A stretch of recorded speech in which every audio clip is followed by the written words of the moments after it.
Welcome, welcome, welcome. I hope you are well. Thank you for clicking on the video. As the title says, we're going to talk about the trouble with autism stereotypes. If you're not familiar with me, hello, my name is Chad. This is Kimok7 Autism Vlog. I'm the father of a 22-year-old boy with autism. His name is Chase. He's about medium functioning. And there's been a lot of stereotypes and misconceptions of his diagnosis over the years, especially from some of the older population, such as my parents. I'd say the number one misconception, I'm going to read an article here online for you, by the way, and I think you're really going to like it. But the number one misconception over the years comes down to comprehension and intelligence. I often have said to people over the years, he can understand everything you're saying. Autism is not a lack of hearing.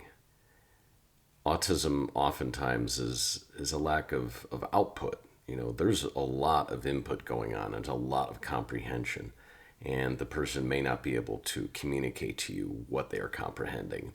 So I always say to people, be careful what you're saying around somebody. Don't talk about the person in the past tense. They are here, they are present, they understand and hear everything that's going on just like you do. They are interpreting things and digesting the world very differently than you, but they are understanding many things.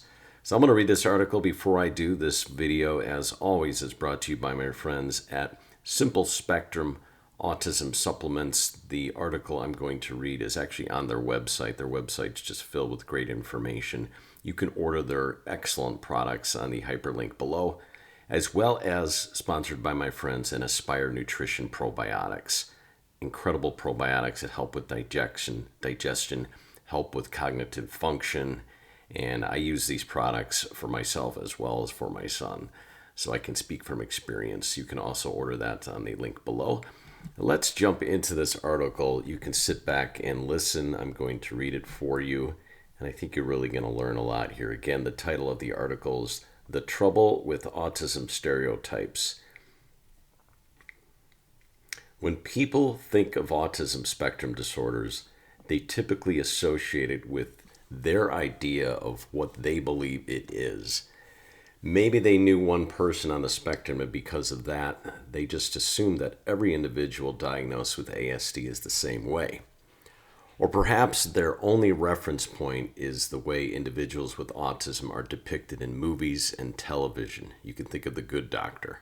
We're going to talk about The Good Doctor below in this article. Regardless of where or why these generalizations exist, these autism stereotypes are often stigmatizing and can be detrimental to individuals within the community. I don't believe that these generalizations are rooted in malice, but that is why we must rewrite the narrative of these misconceptions surrounding autism. Autism stereotypes and misconceptions. Generally speaking, stereotypes are typically the results of the general misconceptions surrounding an entire group of people, race, age, gender, etc.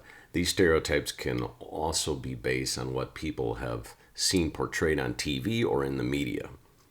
The CDC defines autism spectrum disorder as a developmental disability that can cause significant social communication and behavioral challenges. The diagnosis is an umbrella term to describe a wide range of disorders and behaviors that can affect people differently. It is important to remember that some of these misconceptions are based on actual symptoms or certain levels of ASD. Still, the main takeaway is not to categorize or assume that all individuals with ASD have particular behaviors. Below are some of the most common autism stereotypes that have been debunked. Number one, thinking that all individuals with autism are obsessive. One of the signs that a child might be on the spectrum does not involve hyper-focused behavior and intense interests. But to suggest that every individual with ASD is obsessive about their interests is simply not true. Secondly, associating autism with savantism. People often associate savantism with autism, but many complexities come from an ASD diagnosis, which is why symptoms and behaviors present themselves very differently in each person. People use various terms to describe levels of functionality, but it can also be stigmatizing to assume that an individual level of intelligence based on a diagnosis. Now, that is not to say that there is not a connection between the two, but it is important to understand that not every person with autism is a savant. The stereotype is likely the result of movies from Rain Man or Good Will Hunting or popular television characters like Sheldon from The Big Bang Theory and Abed from The Community, which all associate autism with extraordinary genius-like traits. And obviously the most popular one right now is The Good Doctor. So you see all these things in the media, and I'm ad-libbing right now, that are constantly on TV and in the media, and it sends out this stereotype to the world that, oh, most people with autism must be savant, like just brainiac, brilliant Rain Man type people. And it's just not true. It's just simply not true. Thinking that people with autism look a certain way, thinking that people with autism look a particular way is a stereotype that can be highly problematic. Autism does not impact a person's physical appearance, so we must assume someone's diagnosis based on how they look, must not assume, or vice versa. You know, for my son Chase, he looks completely normal. He's a good-looking kid. He always has been. Incredible smile. Can look like a model, this kid. And sometimes that works detrimentally to him because people just don't understand. So I have to explain to them why he is behaving the way he is. You know, that he does have some special needs. He is unique. Looks can be very deceiving. Thinking that everyone with autism has aggression. Now, I just covered this in another video I put on YouTube the other day. Assuming that every individual diagnosed with ASD has aggressive behaviors is exceptionally harmful to the community. This autism stereotype stems from the fact that some individuals with autism do experience outbursts or meltdowns. Still, such reactions are typically the result of a trigger, such as a sensory overload, anxiety, and stress, frustration due to differences in communication and bullying. You know, my experience on this subject is, you know, sometimes a person with autism could be having a fit or a meltdown and they might begin wailing their arms. They're not purposely trying to be violent towards someone. If someone is in their way, they could get whacked. Thinking that individuals with ASD cannot live on their own.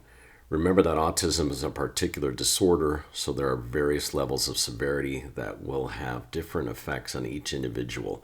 If an individual has a rarer diagnosis of ASD level 3, they most likely will need continued support and care for the rest of their lives. However, this level of severity is rare and does not apply to all individuals with ASD.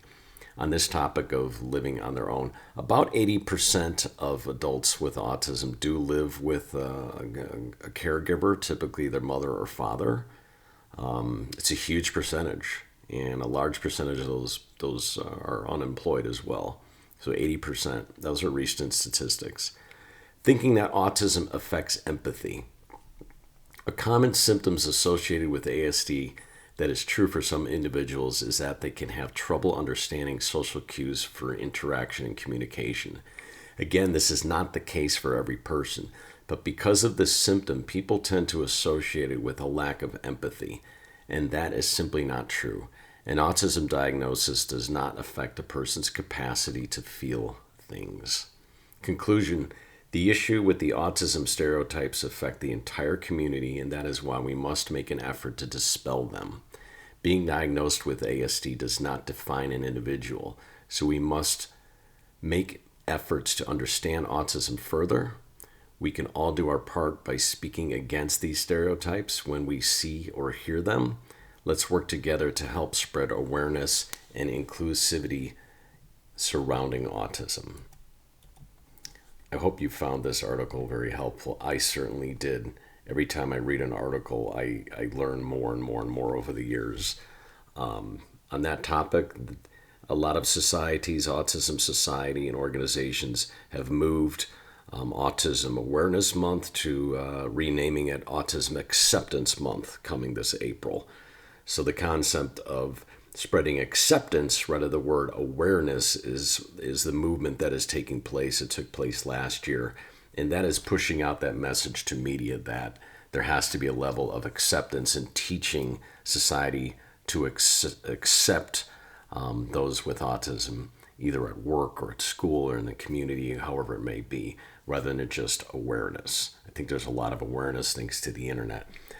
Hope you liked this video. There'll be more to come. If you did, please like, please share, please subscribe to KidMock7 Autism Vlog here on YouTube. Please hit the notifications bell so you can be notified of future videos. And we'll love your feedback. If you have any feedbacks on this or other videos in the comments section, we'd love to hear from you. Best of luck to you and your family and your loved ones in 2022. This has been KidMock7 for KidMock7 Autism Vlog.